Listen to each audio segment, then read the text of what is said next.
Have you ever seen those lists on the internet that's like top 5 sandwich toppings, top 5 movies of the year, top 5 celebrities who have a very punchable face? You know what I'm talking about. The point is, all these lists drive us crazy because we have no idea who made them and how they even narrowed down their top 5 list. That's where my podcast comes in. My name is Tung La and I am the host of Ranked, top 5 lists of stuff that don't matter. In every episode, with the help of a motley crew of self-proclaimed experts, we debate, battle, and work together, showing you the entire process of how we got there to create a top 5 list of any and every topic we can think of, like top 5 brunch menu items, top 5 fictional dogs, top 5 90s songs, top 5 Steves? The list goes on, and we will not rest till we rank basically everything. So join us every second Thursday in the Pod Cavern for Ranked, top 5 lists of stuff that don't matter. Top 5, top 5, top 5.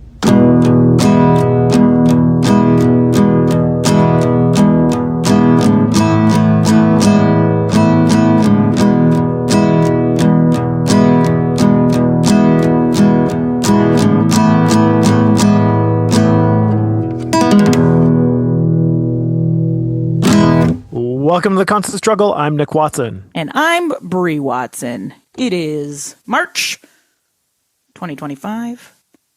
Here we are. The 9th. That's right, March 9th.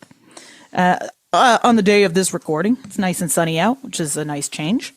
And warming up. Which is good. And I feel like we're nice and warm because we just did a podcast with Tung in the Pod Cavern. So we are ready. Yeah, we're ready to go. We've stretched our potting muscles. We did a pod flex. How you been? Do you have a drinkable? I do. Great. Me too. I've not been great. Oh no. What's wrong? What's going on? Just constantly checking YouTube videos about the dictator-in-chief down south. Well, stop doing that. I'm struggling with doing that. It's fucking hard. You're addicted to panic.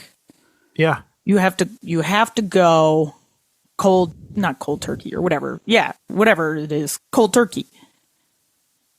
Yeah, because I'm not solving anything. No. I'm not. And you're not going to be able to change it. You're not going to be able to change people's minds. You don't even live in that country, you know? Mm-hmm. But yeah, I mean, I don't think it's a struggle that you're alone in. I think a lot of people are. That's why I'm bringing it to the fore here, Brie, because this is honestly, it's getting massively in the way of my mental health, physical health, creativity. Then you have to shut it down. You have to not go on YouTube ever, period. Take the app off your phone, block. Well, the problem is I'm getting to it via the internet app. Well, block it. I don't know how you can do that, but you got to block YouTube on your computer. I just got to go dumb phone. I'm going to have to flip phone it. Downgrade to a clamshell. Can on a string. That's right. Yeah. But then I'll be calling you up like, hey, can you look it up? What's he saying? And I'll be like, no, he's not saying anything of any importance. How's it working for you? You sound pretty okay. Because I don't watch it all the time. Right. I can't. Yeah. I know that I can't watch it all the time.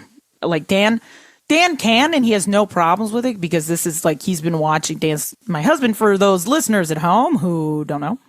And I also like that we're jumping straight into the struggles, by the way. Yeah. Well, like I said, it's consuming too much of my life. I fucking hate it. And by saying that, I want him to die. Yeah. Yeah. Which, again, it's taking up, like you said, it was okay. So this is strange thing. It seems very simple, but if you can kind of put it in your mind, because I was going to talk about it a different emotion that I don't like having, where that's kind of a negative emotion, and that it's just a simple trick that I got from the Headspace app, which is a great shout out Headspace app, and we're not getting any money from them. Not that Dan Rosen cares. Nor Calm. No, or Calm. I love the Dan bit so much. Yeah. If you aren't Dan and you're listening, thank you for being here, but we know it's only Dan. It was great to talk to you earlier, Dan. I liked his comedy special. So it'll show did I follow? Whatever. I did the button on Spotify, and I'm Nice. going to listen to his special this week. Perfect. I'm looking That sounds forward to great. it. Nice.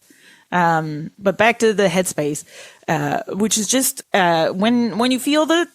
I don't know if you've done a lot of meditation. Have you done a lot of meditation? Or I some? use the Calm app, so I'll do. I try to do 10 minutes a day. Great. So in this one, if the thought arises or the concern, you know how in meditation you're supposed to, if you realize that you're having thoughts, you're supposed to go back into your breathing, check back into your breathing, and just let the thought It's like kind the of go whole away. point of the thing. Correct. Kinda. So in this case, when either you feel the urge to check YouTube or because the stuff's going to happen anyway, but what's happening is that you are deciding to continue to focus on it, even if it's not good for you. Isn't it interesting that I'm sure he's done this on purpose as somebody who is so media savvy to make everything he does like addictive, right? You have to watch it, right? You have that feeling you have to watch it because something terrible might happen, which is awful, but he understands, it's like he understands ratings so well that that's basically his whole presidency, his whole life is just doing crazy, stupid, awful shit that will guarantee people pay attention to him. So my Headspace app is a simple thing that says, no thanks, not right now. And by doing that, like if you have that thought or you have the desire, you're just telling yourself, no thank you, not right now. No, no, merci, as our niece Lyra used to say, and you turn it off. Or you go back to thinking about something else. Now, I know it's something simple. I don't know if it's going to work, but just recently I listened to a meditation that had that part in it, and it was actually with regards to jealousy, not anger or not fear, but I think it applies as well. But so far it's been working. It's allowed me to be like, by saying it, I was like, yeah, I'm going to put my phone down. I'm not going to engage in this anymore. To an extent that's working, but I do have a concern that I'm putting my head in the sand, which I think is just what is that thing in the war of art? But Resistance. I think it's a form of resistance, just trying to get me onto the scared machine. yeah, And I'm looking for the dopamine hits, and what I'm searching for is someone to come in and say, it's going to be all right. We're going to beat them. Don't worry about it. but no, I don't think they're gonna. I don't know. You have to be that for yourself. Yeah. And No, even if someone came out and said that and had a great explanation of why, you probably and wouldn't. it won't believe actually be that bad. I was like, well, that's just your opinion, man. it. Yeah, I think you. So just I'm need in to, a no-win scenario against myself. No, you can win by not paying attention to it. Because it's not like it's, like I know it's important to stay informed with the news in the day, but to this degree, like maybe it's like once a week you'll listen to a this week wrap up, that way it's like, okay, well, this is what happened this week, and you're not doom scrolling every day, spending. Yeah, honestly, I think I should just stick to like CBC, the National. Yeah. And they parse it out. And they're like, look, it's bad. Here's what we're doing. I listened to Peter if you go Mansbridge's on- podcast, and it's just like once a day, mostly the Canadian perspective, but once a week. He's got a lady called Janice Stein, who is like involved in international relations, and she'll break down the kind of international situation. And it's been some of them. I don't know. Because it's kind of an insider's take as well, and listening to that has been way more beneficial to me. But because there's also like, I can't even look at his face. His face is aggravating. I'm so sick of them. Exactly. Like, we don't want it. Exactly. And what's wrong with you if you do? How is this your thing, man? There's a lot, right?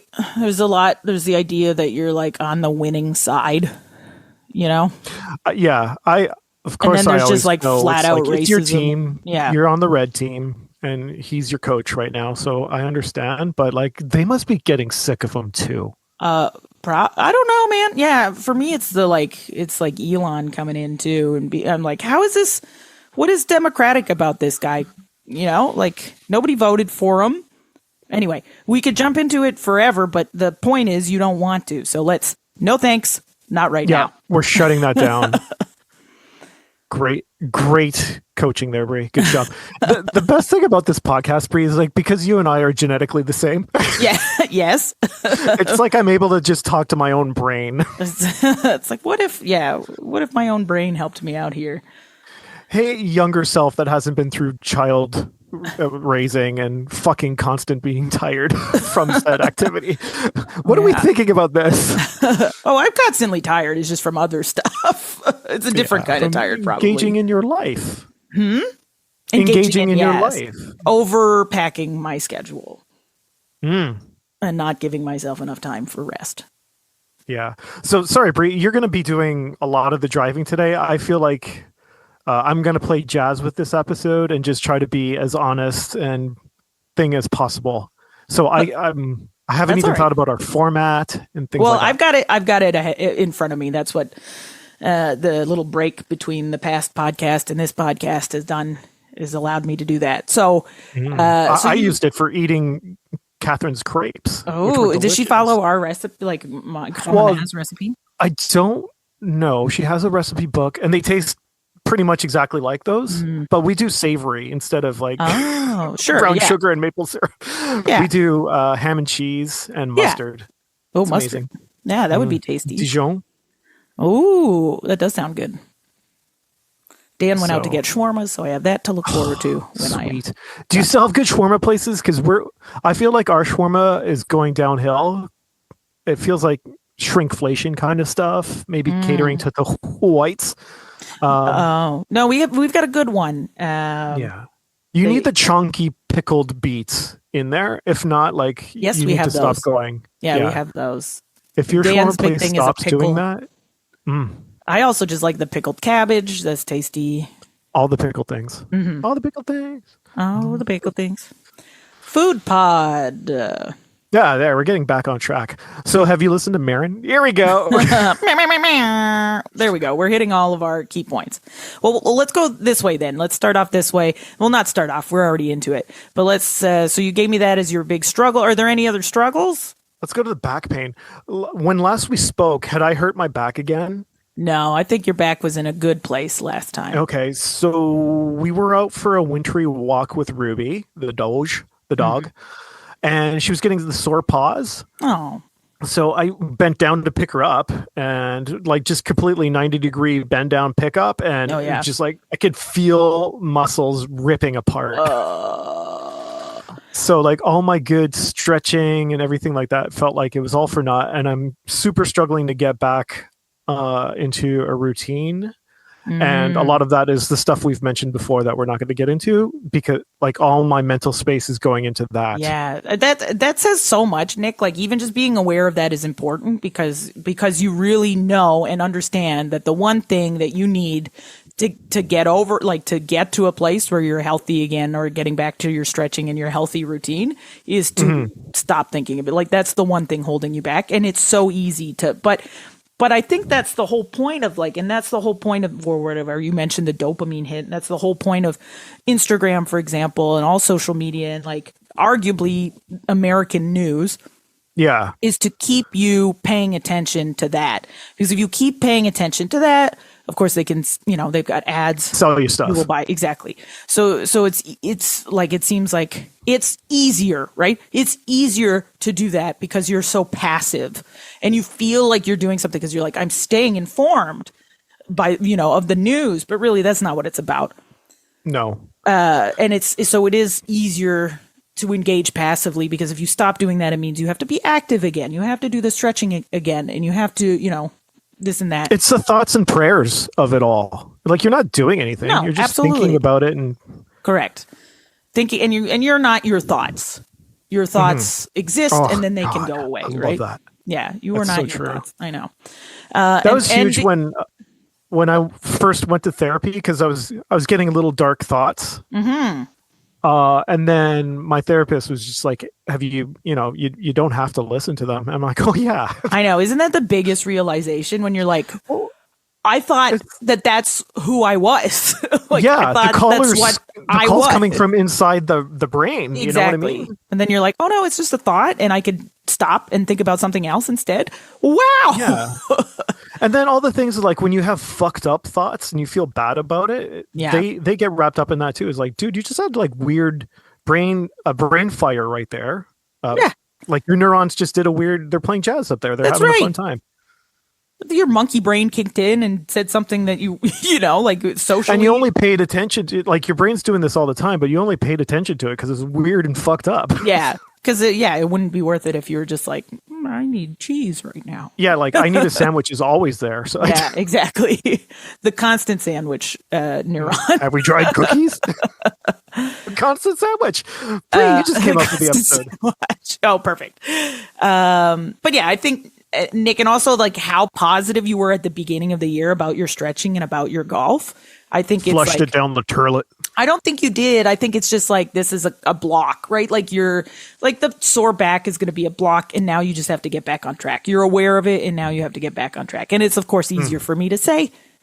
Like if I don't know, is your back doing a little bit better than it was? Yeah, it's yeah.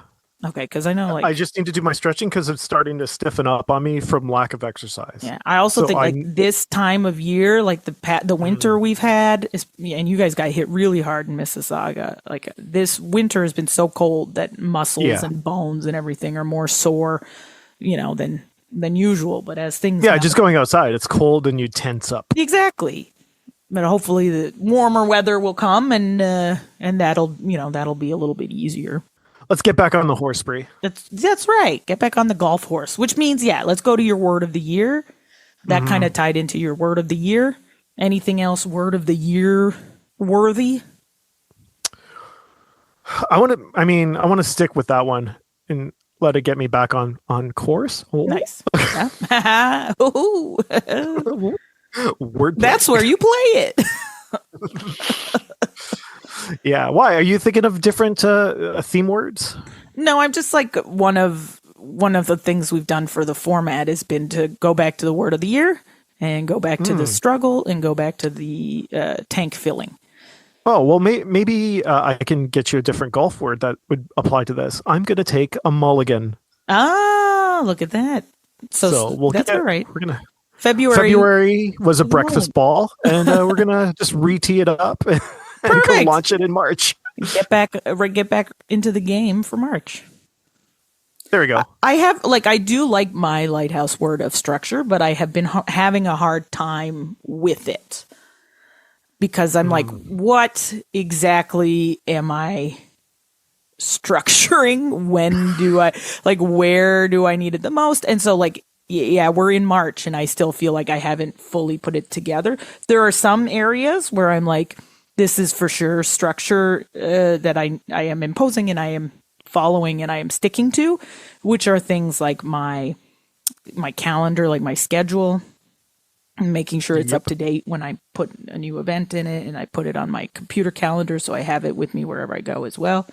And things like I have like a little bill tracker to make sure that I'm paying all my bills on time. So like those things are staying up to date. Yeah, very structure-y. Those two, yeah. But then everything else, I think initially when I thought about structure, it was like, I want to have this is what I do every Monday. This is what I do every Tuesday. This is what I do, And in some capacity, there's a bit of that. Like by creating a weekly show on Tuesdays, I know that every Tuesday I have to do an improv show in St. Catharines. But then once in a while, something will jump in and it'll be like, oh, actually, you have to do this on Tuesdays now. You have to go to Toronto and do a show. And I think maybe this is, again, the question of boundaries, that I have to be like, no, I have something in Niagara already. And I'm going to be honest, you were talking about honesty and all that. That's all this show is. Yeah. I think for a long time, I prioritized the shows in Toronto because I thought they were kind of like bigger deals because they're in Toronto. Yeah. And I think maybe sometimes that's the case, like if I have a gig where I'm getting paid. But if it's For sure. yeah. That's But more if- important right? than not getting 100%. paid. Yep. But if it's just like, and for a while, I think I attributed it to skill level, because often the people who are inviting me to come play in Toronto have similar skill to mine, whereas most of the folks in Niagara don't have as much, not so much skill, but don't have as much experience. So I was like, well, I should, I need to be improving, so I should go to Toronto and play with some of the blah, blah, blah. But then I would get to Toronto and I would be like, this isn't any more or less skillful than what we're doing Right. in Niagara. You know what I mean? Yeah. So I think now I've had to kind of reshift, and especially we've had, and this was going to be a tank filler. So this one goes all goes all through the three of our levels of the podcast. That my performers in Niagara have been absolutely crushing it lately. Like they're getting so good. They're getting so funny. They're working Freaking love it. They're working together so well that I'm just like that itself that's filling my tank. Like their community, their collaboration, the way they work together, the way and the quality of the improv that they're putting out there is filling my tank. Because Let's go. Yeah, it used to be like I was like, oh well, we're still learning this and that, but now we're doing long form, and I'm like, I want to play with you guys now. I don't want to teach anymore. I want to play. So let's go. Let's Holy and cow. I don't want So it to it's like you're going to be putting yourself in a position to grow that you were thinking you would get in Toronto, but it's it's here. The community But it's right here, created in exactly. the region. which is amazing. Been yeah. the dream kind of all along. The whole time, and I don't know why. I don't know. I think we were I didn't think it was possible because initially some of the people that we had been working with, like the improv wasn't the priority. The stage time was the priority. Okay. Yeah. And so now we've got a couple more people who are more interested in the actual art form, which translates to better improv, which translates to better stage time because the improv they're doing is much better, of much higher quality than the people who are only doing it to get up on stage and be Just clocking cheered minutes on stage. Or they just want to be, they just want other people to cheer them on, basically. But it's like, but you're not working on the actual craft. You just want the glory. And if you're doing improv right, you shouldn't want the glory. You should want to do improv well with your team. You should want to play well with your group. It shouldn't be about like, oh, but the audience loves us. Yeah. It's like, oh my God, I can't believe we came up with this and this and this, and we built this, and then you called back to this, and it was like, like the audience is there, they get to enjoy it, but if you're doing it for them, I don't know I don't think that's the right way to look at it. I agree. That was always my impression when we would go to your open mic thingies. Mm-hmm. It's like, it's not about just getting the jokes. No. It's about doing the actual improving of it all. And that process and doing it well will hopefully dazzle the audience. Well, it's been dazzling me. The Niagara people have been dazzling me lately, so that's fun. But yeah, I'm still having a hard time with structure. I'm having a hard time saying no to people. I'm having a hard this shit time. ain't easy, Avery. I think that's what the takeaway is. And I wish it was like I'm sore too and stiff, and I know in the summertime I get a lot more walking done. And but I'm like, I want to have like at least one yoga day or at least one like gym day or lifting day. But then I'm like, where can I put it in my calendar? And do I want to spend however bucks a month to go to a gym for one day a week? Is it worth it financially? So there's all these other pressures. Yeah. I feel like there's enough YouTube-y stuff that you could do at home. I know, but then I'm like, realistically, I do not do it at home. Because when I'm home is like rest, except maybe for you have to build it into your structure, Brie. True. I should, because home isn't entirely rest. There's like cleaning and chores and that kind of stuff. Yeah, laundry. Yeah. But Food I don't making. mind laundry. Yeah, same. Yeah. I got the laundry going right now. Me too. So that's my problem with structure. Maybe that's it though. Maybe it's like a continual thing, and by the end of the year, I'll have come up with a structure that works well for me. So, dude, it's the whole point of having that mantra, right? Yeah, it's something to work towards. Yeah, and to keep fresh in mind. Like if it was something easy, then you wouldn't have to bother thinking about doing it. You'd just be doing it. Right. And it's not like you have figured out the perfect structure in January. Now maintain it the entire year. It's more like, no, what is the best structure? Focus on what works best for me in my day to day.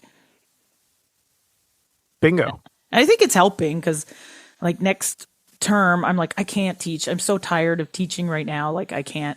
And then Dina and Dan were like, well, we'll take on the next improv class that we run. And I'm like, great. I can take a little break where I'm not teaching for a term, you know? That, and it's going to be fun for them. Yeah. Everybody wins. Yay.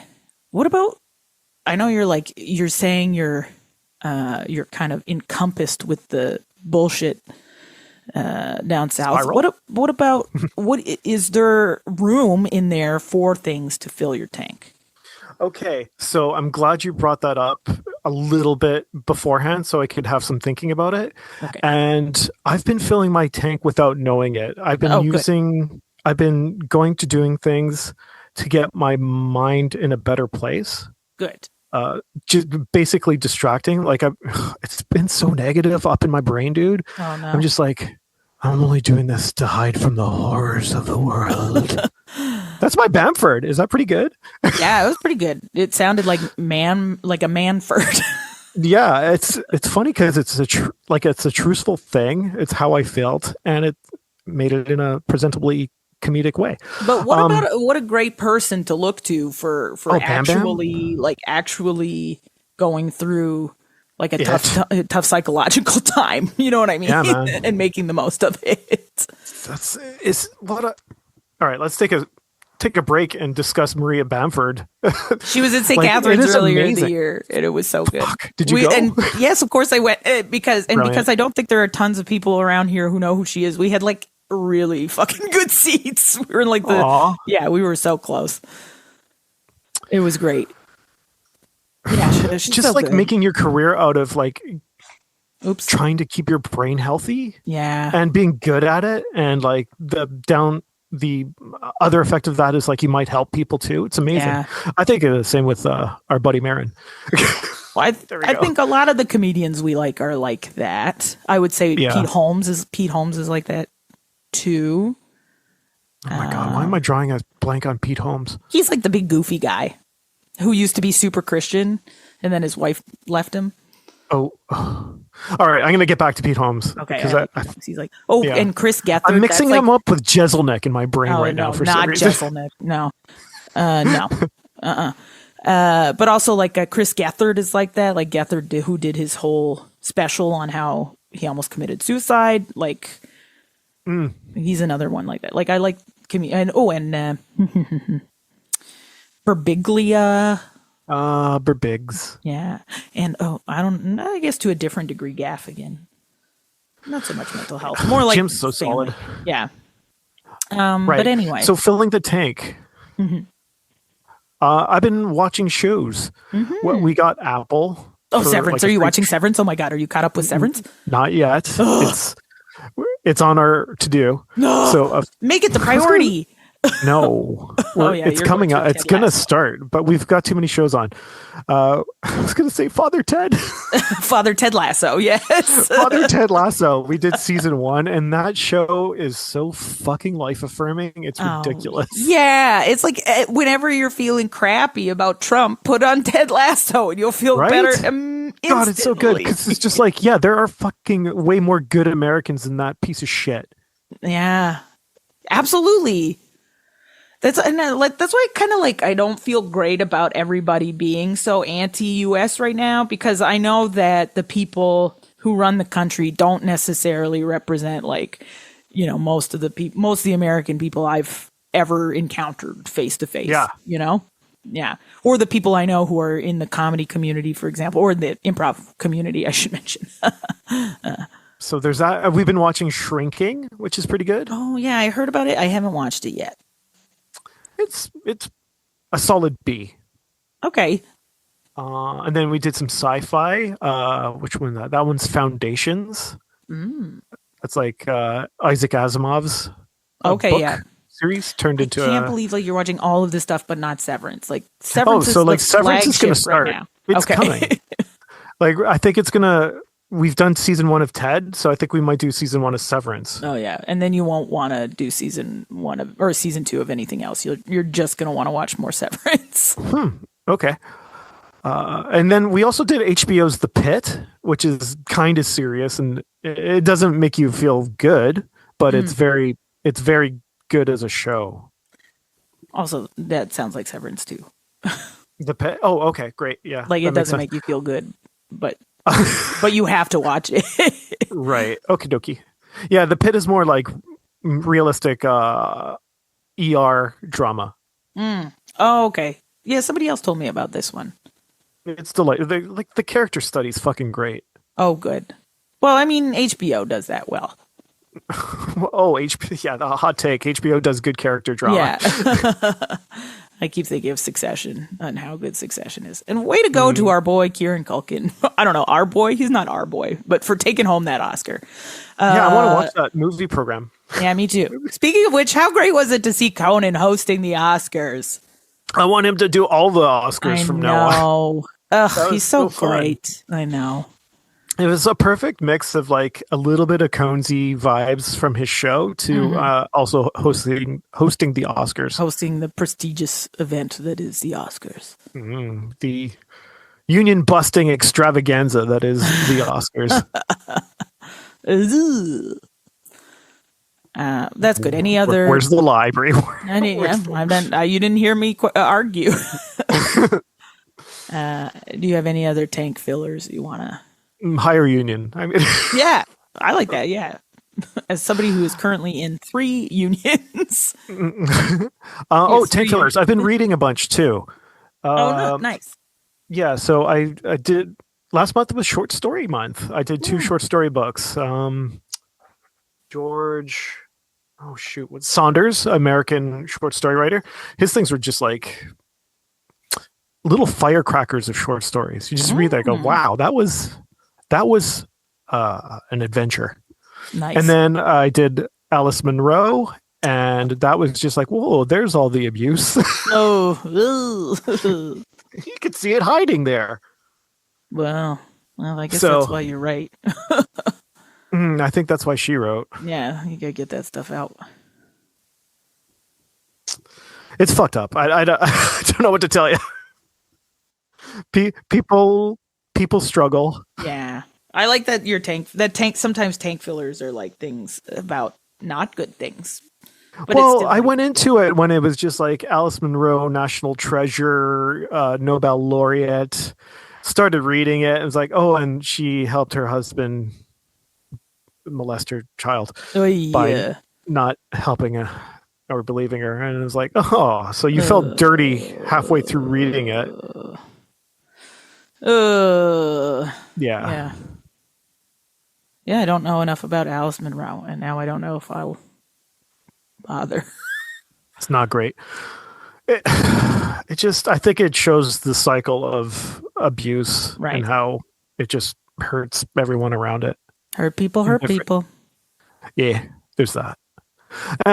Yeah, not very tank filly, but interesting nonetheless. Like, not my cup of tea story wise, but like well constructed. You see the stories. Yeah. And you see what she's not. It's the notes that she doesn't play as well. Ooh, jazz. May I go through my tank fillers? Yeah, let's go, Brie. I'm gonna list them quickly. Here we go. I got asked to help consult with a sketch troupe that are performing at Sketchfest this year, and they're fantastic. They're called Big Chick Energy. What does consulting mean? In this capacity, I think they let me help with a little bit of punch up. They let me watch what they were doing and be the kind of outside eye to catch the things that maybe they weren't seeing. And they're such a wonderful troupe. They're playing at Sketchfest. They played last night, and they're playing again next Thursday. And they're a fantastic, smart, silly, kind group of women, an all-women troupe, and I hope everybody goes to see them because they have a great show. Awesome. Live theater, filling the tank a little bit. Live theater. I went to see Paul Gross and his I was going to say and his wife, but then I felt bad that I didn't know her name. But now I don't feel so bad about not knowing her name because I've been a lifelong Paul Gross fan. Yeah, so I can get. But he was in Virginia Woolf, which was terrific. Everyone's afraid of her. No. It was so good. And then I realized I had in fact seen the play in London when I went to London last, which made me feel fancy. Then had to drive home in a snowstorm, which is a struggle. Driving to Toronto a couple times last month in the terrible snow that we were having. Yeah, you stayed over here. Well, that was you saw me nice spiraling. But but then we fixed it by watching Stephen Toast. Toast of London. Can you hear me? Then let's see, still with live theater, I went to see Anything Goes at the Port Colborne Operatic Society, which is local community theater. And what filled my tank is knowing that my aunt choreographed the wonderful dances, especially the tap numbers, because I love some tap dancing. Did people do that flying V thingy that you said? I don't think so. It was mostly just good solid tapping. I don't think I saw I don't think there was much wing step, but maybe there was. Let's see. Counseling. Oh, thank goodness. So, when you have a conversation with your psychological professional and then you're like, I don't, because I got fixed. Mine was you're good. You didn't. I think Nick, based on threw me right back out in the open. But what you were talking about, you might want to find somebody new. How's that? What's that? You might maybe want to investigate. No, I'm good. I'm fine. Maybe it'll help. Maybe. Just let me. I always have a feel look on YouTube. Just give me a sec. No, stop it. Oh my God, he said that. You gotta set an electric shock every time you want to go to YouTube. I have to do cognitive behavioral therapy Yes. to not go on the fucking internet. Exactly. Here's another tank filler. When you're supposed to do a thing and then it gets canceled and you don't actually have to end up doing that thing. Oh, does that ever fill my tank? When plans get canceled. Yum, yum, yum. And it's I like that. Not using gas keeps your tank full, Brie. Yes, literally. And my own energy tank as well. There were a couple events that were canceled for various reasons. And I was like, oh, no. Oh, no. Good conversation and talking shit out when there's unclarity and to get clarity. That's good lately. Yeah. Yeah. I had that as well. Just hanging out with the kids and Catherine instead of being down in the basement. Oh yeah, of course. Scrolling. Yeah, that's a nice point. You have your nice family that you can talk to or your Ruby, Adult, yeah. It's just a little exercise machine. Really, there you go. right? Well, that helps because you have staring to at you, wanting to be whacked. I'm going to try to get back on course. There you go. Okay. Keeping with the golf pun. I love it. I think through I need to get back on course because I'm going to be hopefully golfing in April when Catherine's dad's over. So I have to put myself in a position to hit the links. Yeah. Well, that's fun that they'll be coming down. I was wondering if you were going to go there soon, but they're coming here, which is also nice. All right. Well, thank you for listening, everybody. Let us know about your own struggles. Let us know about your own tank fillers, and we will see you next month. Struggle on. There you go.